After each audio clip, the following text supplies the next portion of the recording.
It's not okay to go in with that mindset that everyone you meet is going to be potentially your husband. And I think sometimes when we go in with that mindset, like, oh, I got to meet the one. I feel like with that mindset, you're already going in with an insecure or anxious attachment. You're already attached. I feel like we be knowing our worth. I feel like we do. Because why else would we be trying to prove ourselves so hard? It's like we just want to get them to see it. And I think it's because of the inner wounded child. Once again, it's like we don't know how to accept that. It's like we feel a direct hit to have someone to not see what we are trying to see in ourselves. And it's like a direct hit. Like, you don't think I'm special too? Like, what's going on? Like, I'm a good woman. Just let me show you. Like,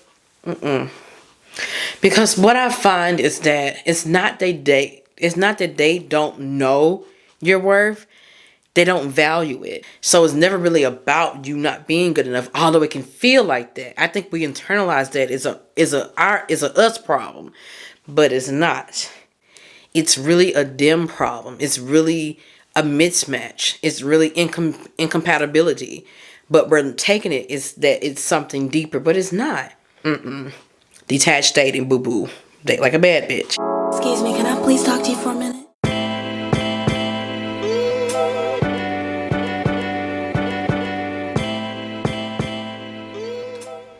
Hey girlfriends, welcome back to the Hey Girlfriend podcast. I'm your host, Kindall D. Alright, so today's podcast topic is going to be, as you see from the thumbnail, on detached dating, or how to date, basically, in my words, how to date like a bad bitch. So, if you have any type of ill feelings towards the bitch word, then just use your own word. But me, I like to consider it like thinking like, dating like a bad bitch. Because I don't know, I just like that terminology. As y'all know, I have a bad bitch playlist, which is on Apple and Spotify. It's just like an alter ego, just the inner me that just makes me feel super confident. So I just love saying like a bad bitch. But yeah. But anyway, I'm not going to sit here and explain that. That's not the point. But detached dating is what this is going to be on. To me, detached dating is dating without, I don't want to say anxious attachment. That's not what I'm looking for. No, that's not what I'm looking for. What am I? Detached dating, basically dating without being so focused on the outcome. It's more so just dating for enjoyment. It's what I like to consider it. And it's detached, meaning you're detached until you can securely attach. Because you won't always be able to tell that in the beginning. So you have to take your time, and then you'll realize, okay, now I can securely attach to this person. They'll show me who they are. But I'm going to get into more of what it means. I'm going to give you my tips that can help you to do better in the dating world. I mean, don't get me wrong. None of these tips are going to replace the fact that the dating pool is not the best. I hear y'all. Know a lot of y'all have a lot of issues with dating, and it's just hard meeting someone to meet all your standards. I get all that. So this is basically not to change that, but to change how. Well, I can't change that. Basically to change how you date so that you can date and have a better experience and whatnot. But I got a list, as I always do. I'm just going to go down the list.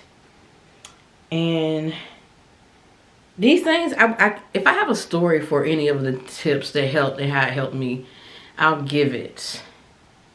Because, I always do. I always give my accounts of things because that's why, my Instagram is I've Been That Girl. So y'all know I always give, personal experiences with anything I say. So if I got a story to tell, I'm going to tell it with it so that you can see how this kind of like works in action. Because before I get into that, actually, let me tell you how it was with me dating before I learned how to date, if that makes sense.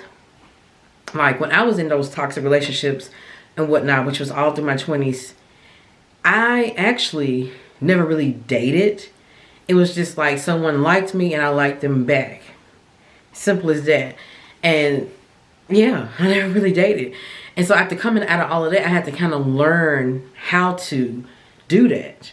And that was through trial and error, basically. Like, I mean, dating the better quality guys that may have not been D1, but they were better quality than the toxic men that I fell for. It's like I learned how to spot men like that from a mile away. So, yeah, I'm going to give you my tips because, yeah, I didn't have a not so good dating life, and then my dating life got better as I took the lessons and I learned as I went. And I seen, okay, so this is what works. This is how this goes. I need to do it this way. So, yeah, let's get into these steps. The number one thing, it's kind of what I already said, what detached dating is not dwelling on the outcome. Like, I almost want to say, dare I say it, don't date for marriage. Let me explain. So, yes, it's okay to want marriage. But no, it's not okay to go in with that mindset that everyone you meet is going to be potentially your husband. Not even if they say they are. Not even if they come in. Because that right there is a red flag. If they come in saying already that, oh, you're going to be my wife and whatnot. I've heard a few exceptions to this. A few stories to where they're like, yeah, he knew right away I was going to be his wife and he told me. It's a few, but even still then, if he is genuine, you don't know that yet. And if you don't know that particularly for sure yet, that means you have to wait it out.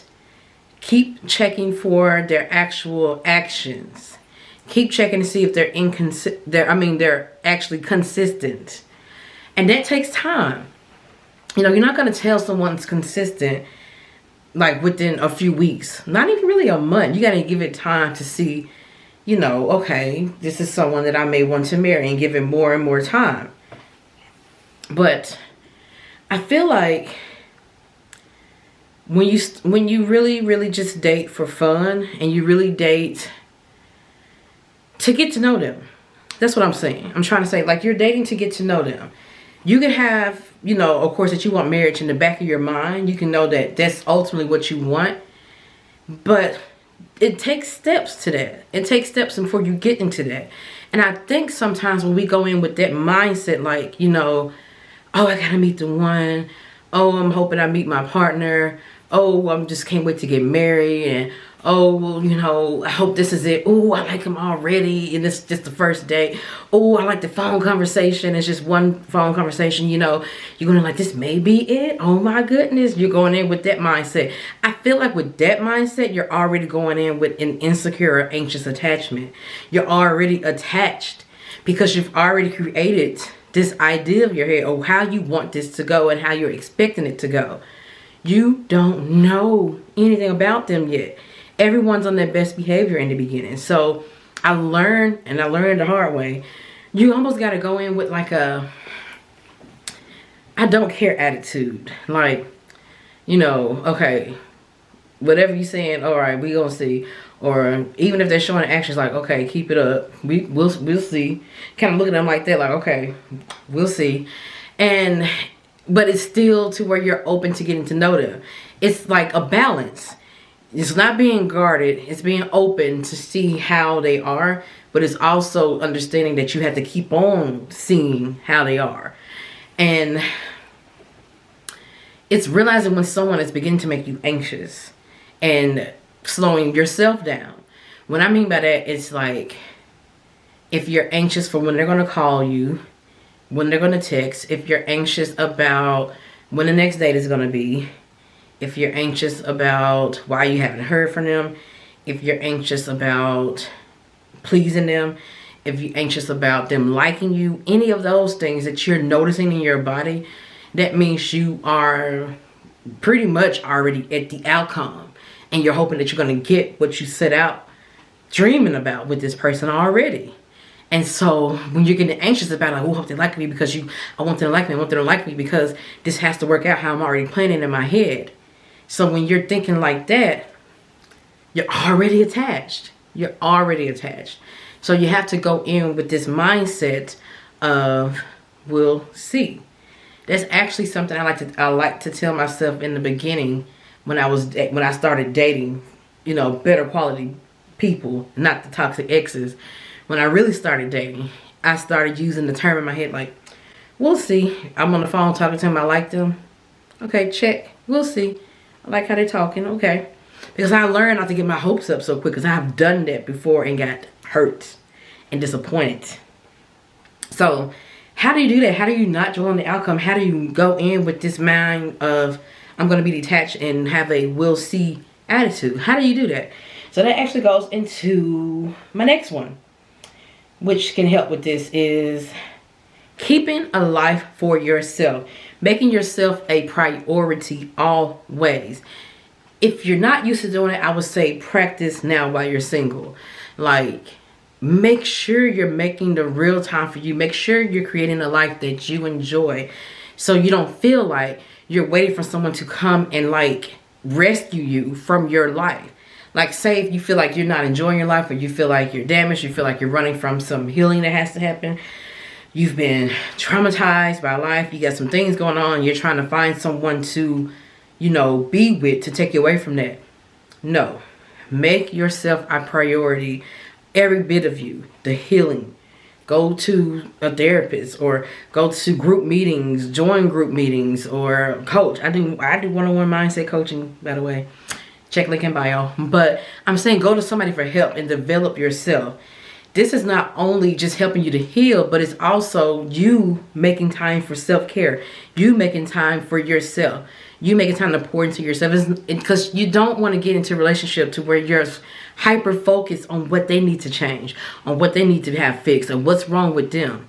You know, you want to go in with the mindset of, I've been working on myself, so I know I'm whole, and you're dating a whole person. When I feel like when you really pour into you and you become really 100% your own person, have a full life, then you can't help but look for someone with that same thing. Because you're now out of that mode of like, I want someone like me, or I want someone to heal. It's like you're slowly starting to depend on yourself, which is leading you away from codependency, because you're focusing on you. So doing that is just making yourself a priority in itself. You figuring you out and you building yourself up. Because once you build yourself up, you're not going to tolerate no mess with anyone you start dating. You're not going to be so anxious to find someone, because you're going to understand that I'm at this certain level. It's going to take someone special to come to this level with me. And so once you get yourself up here and you're not dating and you're not at this low vibration, and you're vibrating higher and higher, basically your standards are going to rise too. And I say it all the time, your vision changes when your self-esteem rises. Like, you're no longer looking at the same type of people you thought you were attracted to before. You know, you want something different because you're different.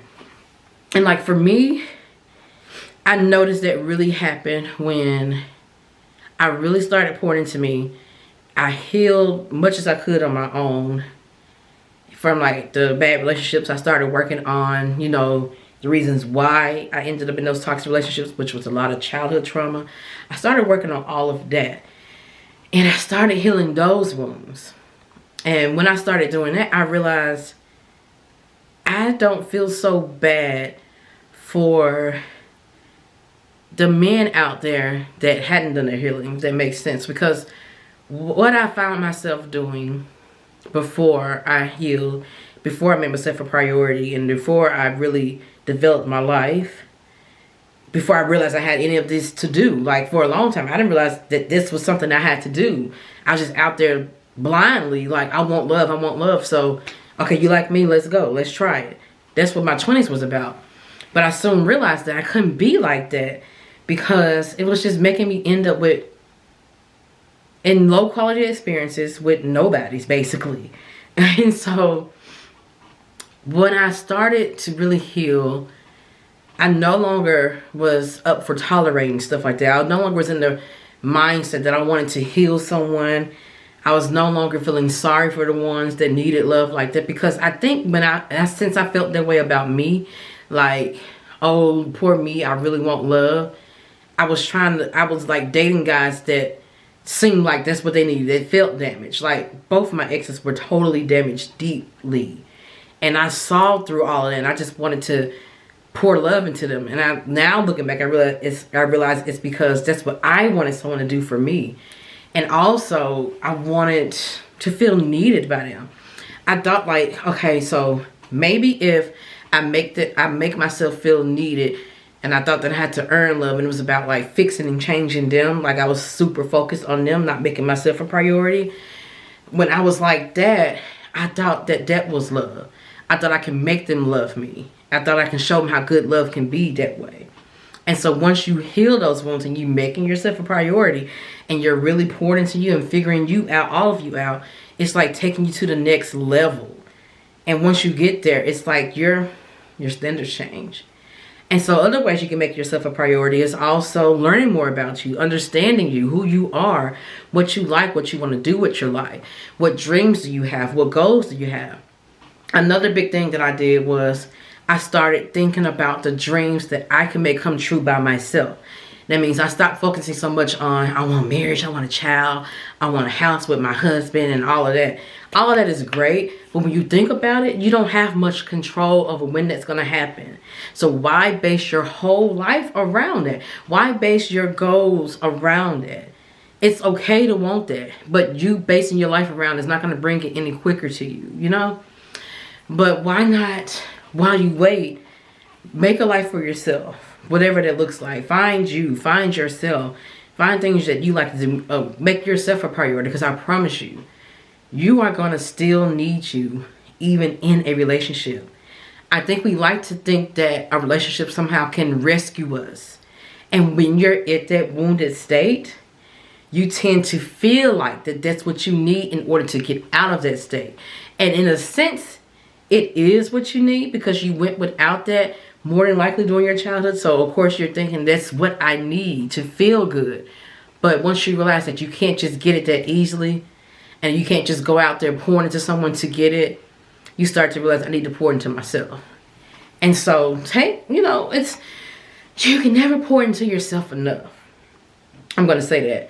And I've been in my healthy relationship now for going on 7 years in November. So that's next month. 7 years we've been together. And y'all, you definitely always need yourself. You definitely always must make yourself a priority. On my podcast before this one, you may have saw how I was, or the one that was about, self-love for women like us. Basically, no. I take that back. Not that one. That was a good one, but not that one. The one, sis, we may be the problem. That one, I stated how I saw my, now husband, but my boyfriend at the time, making himself a priority. And how I guess I had these abandonment wounds into where I felt like I had to spend like every moment, every bit of my time with him. Because quality time is like my top love language. And I was just like attached. And I really wanted him around all of the time. And so I started realizing that, okay, I need to make time for me as well. And I was forgetting to do that. And y'all, little interruption. I just realized that my mic was not plugged up for like the first 17 minutes of the video. So it was picked up through... So it's picked up through my camera. So if the audio seemed like it changed, that's because I just realized I had to plug up my mic because it wasn't plugged up to the camera. And I'm not going to start over what I said because I said some good shit. And I don't want to start it over because I forgot what I said. So we're just going to keep moving along. Like, yeah. Okay. So back to what I was saying. I was saying how you always have to make yourself a priority even within a relationship. Because in the beginning of mine, I was very, I guess you could say codependent. And I was still codependent. I had healed from toxic relationships, but that inner wounded child was still there. The codependency and stuff was still there, just a little more tucked away. So being with him brought it all to surface, and I'm like, well, damn. So I have to work on myself and make myself a priority. And even with it, because you're not going to be around your partner 24/7. And it's not even healthy to be that way. You need some time for yourself. You need to make yourself a priority. You need to still have goals for your life. You need to still have things that excite you, things you want to do for yourself. You still have to have you. And so that's why I said it's best if you're someone like us and, you know, we weren't always making ourselves a priority, have some codependency tendencies. It's best to even start now to making time for ourselves. And understand that when you're in a healthy space and relationship, that you two can take time away from each other and do your own things, have your own goals, and still grow collectively and together. That's something that I had to realize. Once you pick the right partner for you, you can do that. And even if you're single, like, making goals for yourself is only gonna just prepare you for someone that is the best for you and have a higher quality experience. So I can't stress to you enough that you have to keep yourself a priority. And that means when you're first dating, don't be canceling plans that you had already. Don't shift your schedule around for them. If you've just met them, you're getting to know them, no, you still keep your goals. You still keep what you got going for you. You still keep your schedule. You still do what you don't start there doing that. You should not be doing that. It's okay to make time for someone, but don't compromise so much to where you're finding yourself just making all room for them, all time for them. You're being too available. Well, I don't like to say too available because it's not maybe it is a such thing as that. But because I don't want to sound like, oh, you should be cold-hearted, you should be distant or avoidant. But you should still keep your same schedule, your same whatever you got going for you. But keep yourself a priority. And that relationship and building it is second. Because if you just spend all your time on that other person, that relationship, you lose yourself that way.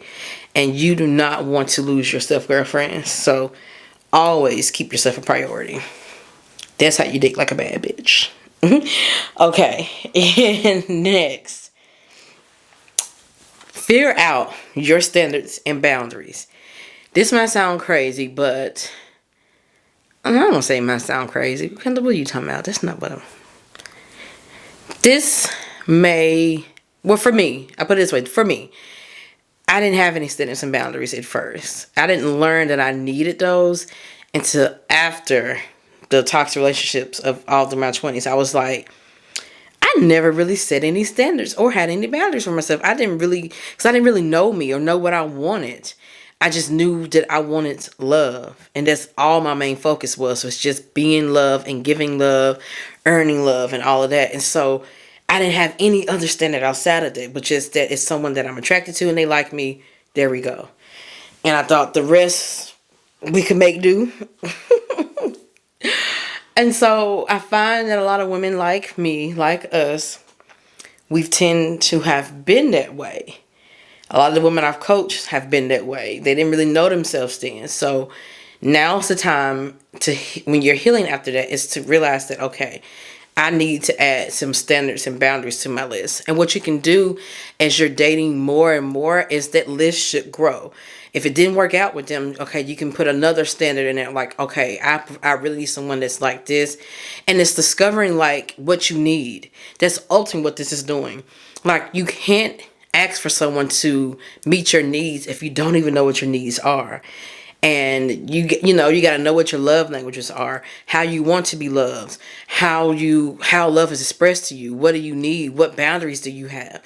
Once you understand that, then you can communicate that or look for that in someone that you're dating. So it's very, very important to take the time to realize that, so that you have like some insight when you're going out there dating. You know what you're looking for. And when you know what you're looking for, that means you actually are spending time looking for it in that person instead of attaching to an outcome. So for example, what I'm saying is that if you know you have a standard of how you like to be treated, You know you have a standard of how close you want to get with someone. You want someone that's emotionally available. You know you have all these things. That means when you're dating, you're trying to see, can they meet my standards? Can they be as close to me as I would want? Can they actually, are they actually being consistent like I need? So you're paying attention for these things versus just sitting there like, okay, whatever.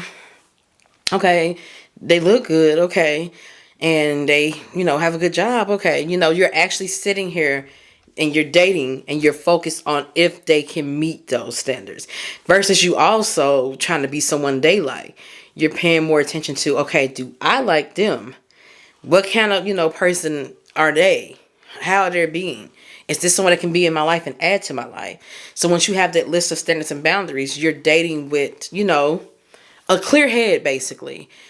And you're not so much going out there with just kind of winging it or going out there just whatever feels good, or you're just going out there trying to get wounds filled. Because sometimes when we have those wounds, like you can date with wounds. I'm explaining that in a minute because it goes right into my next tip.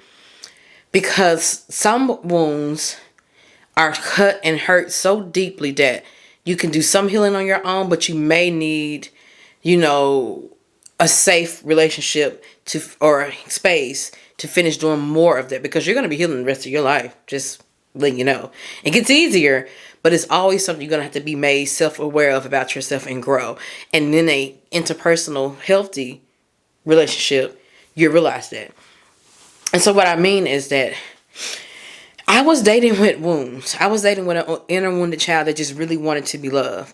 Now, me pointing to myself did help with the self-love part, but that didn't take away that I still wanted a healthy partner. I wanted someone. And I feel like it was also some other wounds there. Like, I'll admit, I still was a bit anxious dating, but I learned to just kind of keep that tucked away because I realized that I still had a job to do, so to speak. I still had to make sure this person can meet my standards and that they would respect my boundaries and whatnot. And so I went in with that first, that mindset at the top of my head of that's how I'm going to date. Even though I knew I had some inner wounding that I was still kind of working on. But I wasn't leading with that, And so, but that's another podcast of how I healed within a relationship. Actually, you can listen to the podcast before this one and I talk about it. But going into acknowledging I'm off. I don't know what tip this is. But the next tip is acknowledge and work on any wounds or inner child wounds. Because your inner child will run the show if you are not addressing the wounds that she has. If you are not addressing how that's feeling. So if you're kind of new to that, you may not understand exactly what an inner wounded child is. I'm going to explain it to you the best that I can. It's basically any wounding you received during your childhood, any traumatic experiences from your childhood that you actually felt and got from your childhood. It can also be in the teenage years. I know some people had decent upbringings, but they had a really rough time in high school. And if you really had a rough time in high school with fitting in, belonging, or feeling like, good about yourself, and you didn't have anyone to go to talk about those feelings, that means you internalized it the best that you could and processed it the best way you could, which probably resulted in you having an inner wounded self. And so when you have those wounds, especially if it's deep childhood wounds from maybe you wasn't emotionally close to your parents like you wanted, didn't get enough support, enough love, enough affirmations, you didn't get enough validation, anything that you were missing, and you were wounded by it as a child. You took that wound because as a child, you don't understand, why you're being treated that way. But you just take it and internalize it as like, okay, I don't feel good about myself, and you start feeling bad about yourself because you're a child. You don't know any other way to take it. So you're taking it on emotionally. So that's why I say inner wounded child. And so I didn't really realize I had an inner wounded child till really like a few years ago. And I definitely didn't notice that this what was going on when I was dating the toxic exes, that I had an inner wounded child. A lot of us may have one and don't realize it and have to work on those wounds. And so what will happen, I'm going to explain this as best as I can and paint the story like best as I can, because this is important. All right. So what will happen is that when you date, you will find yourself basically, your inner child will be running the show, because she is only concerned with healing her wounds. She's only concerned with, filling the empty spots from what happened. And so she's out looking for, that only. So back to what I was saying about how I didn't have standards and boundaries. My only thing I wanted was to be loved. And what just so happened, my parents made me feel like love was conditional, made me feel like it had to be earned, because they were emotionally distant, emotionally unstable. And it was a lot of ups and downs in the household. I never really knew what was going to be. I never really knew if I was going to get loved that day or not. Mostly I did not. And so that right there programmed me. And so when I would watch romantic movies on TV, or watch videos to R&B love songs back then, to where someone's being loved, I'm like, that looks nice. I want that. And so I knew I wasn't getting that love I needed. I didn't know how to describe it as a child, but I remember feeling like I just really, really want love. I just really, really wanted, I don't know, to be loved, basically. I knew something was missing, but I didn't really know that it was because my parents wasn't giving it to me. I just knew something was missing, but I thought that what they were showing me was normal. But I knew something was missing, if that makes sense. And so what happens is that I got older and went out into the world basically only looking for that. Looking for just somebody to act like they love me. And so that means they left me open to a lot of love bombing. And so leaving me open to someone being, kind at first, saying all these good things. And most of them really didn't have the actions to back it up. But I would kind of rationalize it. Well, at least they're showing me attention. At least they're attractive. At least they act like they like me. Someone like them hadn't liked me. So I'm like, well, I could just try to make it work. And I'm willing to make it work. And, because I thought it was normal. I thought it was normal to be loved and consistently like that. And so when you're just only wanting love, it's like you're blinded. That's all you want. You're not studying any standards or boundaries, none of that. You're not studying anything that's going to make it a high quality experience. You're not really looking for that. And so when you start acknowledging what's going on with your inner wounded child, you can start to kind of soothe her, calm her down, and don't put her in any more experiences that's just going to hurt her, although you think it's going to make it better. And so it's starting to think with your higher self. And when you do that, then it's like you're addressing any wound she may have, and you're not, positioning yourself to where you're actually just looking for those wounds to be filled, Because it's not about, relationships can't do that for you. That's the thing that a lot of people don't understand. Relationships are not going to heal you. Now, they can provide a healthy, safe space for you to do that in, if you have a partner that's patient and can provide the space. But you cannot look for a relationship for that particular thing. That's not why you set out to okay, I want to be healed. I need someone to come fill these wounds. No. You still have to be a partner as well, because no one is your therapist. And it's kind of like the same thing when we were dating those toxic exes. Y'all, we was trying to heal them, and you're not their therapist. No one's your therapist either. And so acknowledging the inner wounded child and whatnot, start that now, because you can kind of control it and say, okay, we can't just be out here trying to get these wounds rubbed, girlfriend, because it's making us fall for people that just want to take advantage of us and our vulnerability, and it's not fair. So, yeah, that's why I say it's important, because people will take advantage of that part of you.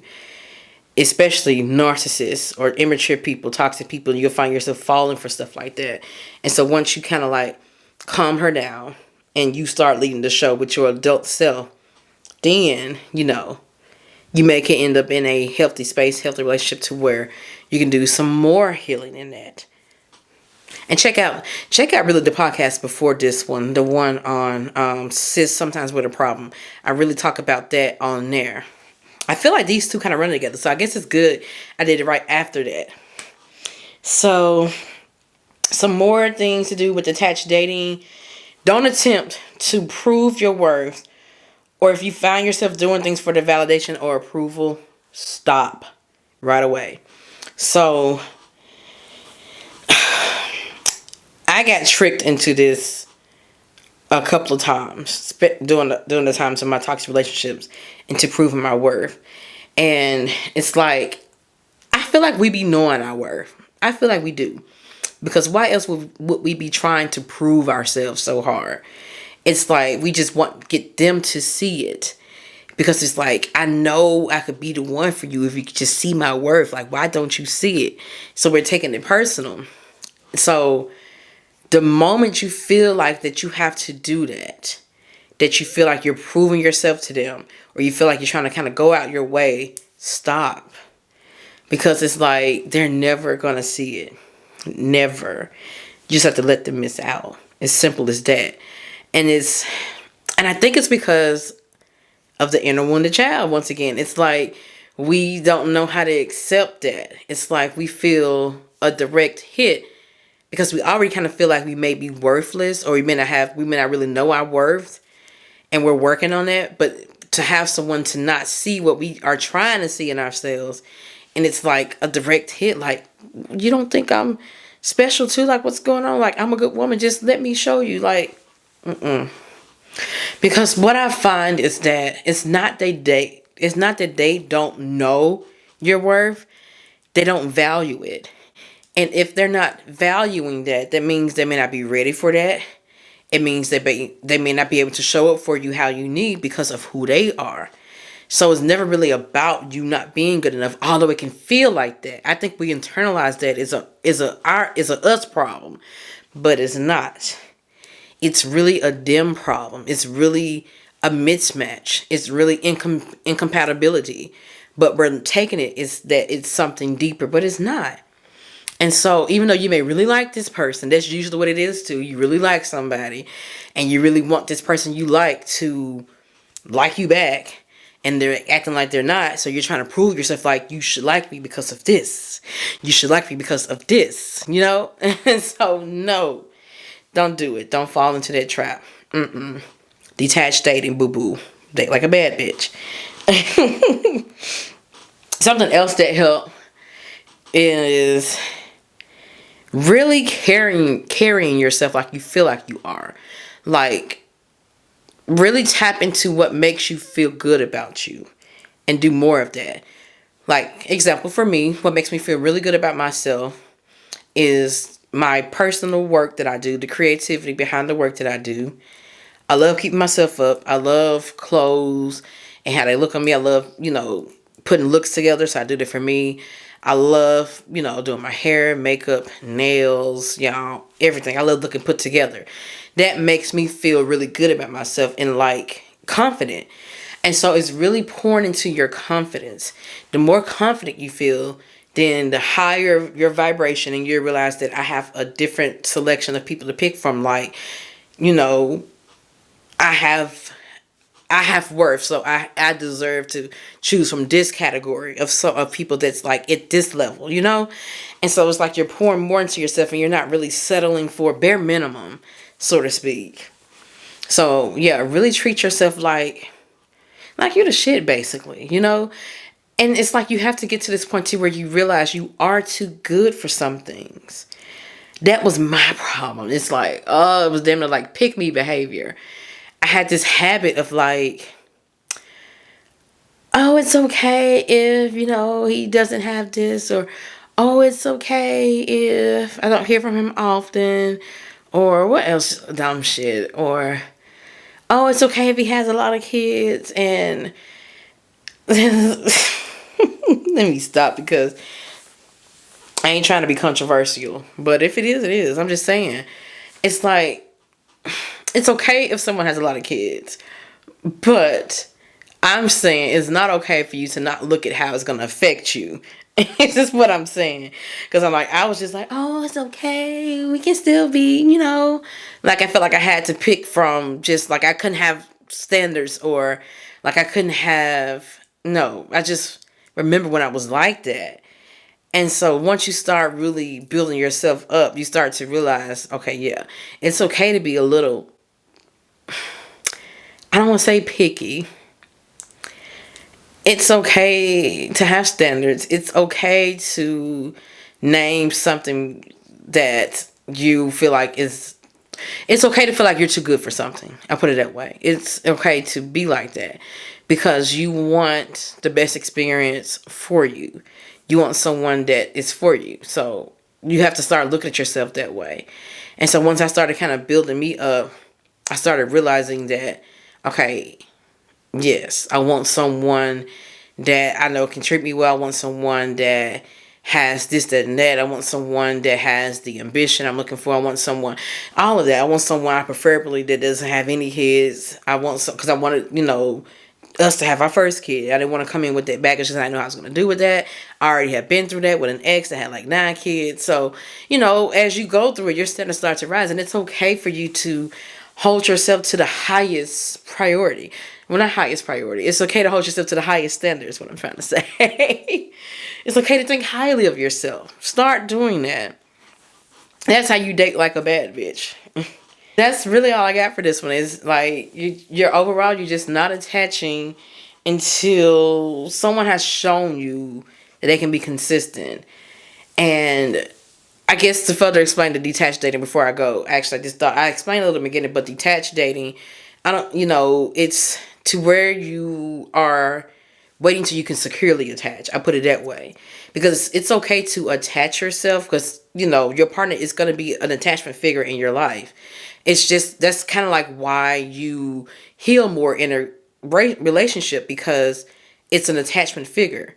And your parents were your first attachment figures. So it's kind of like that's someone that it's close to your original attachment figure. And so what you're doing is you are learning to securely attach and not attach prematurely, not attach anxiously, not having an insecure attachment. Because y'all, I really, really, really feel like some of it has to do with us, but a lot of it has to do with the type of people that we may be choosing and connecting with. We may be choosing someone that's just not really for us, but we're trying to make them for us. There are people out there that are avoidant, people out there that can make you anxious, people out there because of like how they live their life or the choices they make, they can make you anxious. And it's not saying necessarily it's their fault, but it's how you're responding to it. So that's not your person. You can't make someone be your person because you like some aspects of them. If they overall make you feel anxious, don't make you really feel good, make you feel like you can't learn to trust them, then move it along. Now, I can't say this. Sometimes it could be just all you. And sadly, you may find that out in the relationship, but you may not find that out after you leave that, okay, I think that was just all me. Like, I need to work on some trust issues. So you like either way it goes, you're meeting someone that's at a time in your life where you're not really prepared for and ready for. But if you don't learn within that relationship, you'll learn after it, and that's okay. Relationships are experiences. Keep that in mind. That's also how you can date detached. Like you may not end up with the one, but you'll end up with a new lesson. That's getting you closer to the person for you. So yeah, I will say that it's like you may not really realize some things till after, or you may realize within. So that's something to look out for. Okay? But yeah, that's really all I got. I mean, I think I gave enough personal stories. Like, I feel like when I met my now husband, yeah, it was because of the detachment, how I dated. That's actually on that bonus episode. I had a bonus episode I recorded. I should, damn it, I don't announce it, and I don't know if I'm gonna release it before or after this. But look for an episode that's gonna be about basically why breakups wound us so deeply and how to date with a healed inner child, basically all in one. And it's gonna include that in there, how I kind of like was dating detached when meeting my husband, because I was like at that point of like, I had to have my own bag. And yeah, it's more into it on that. So, but that's all I got for this podcast episode. Until the next one, peace out.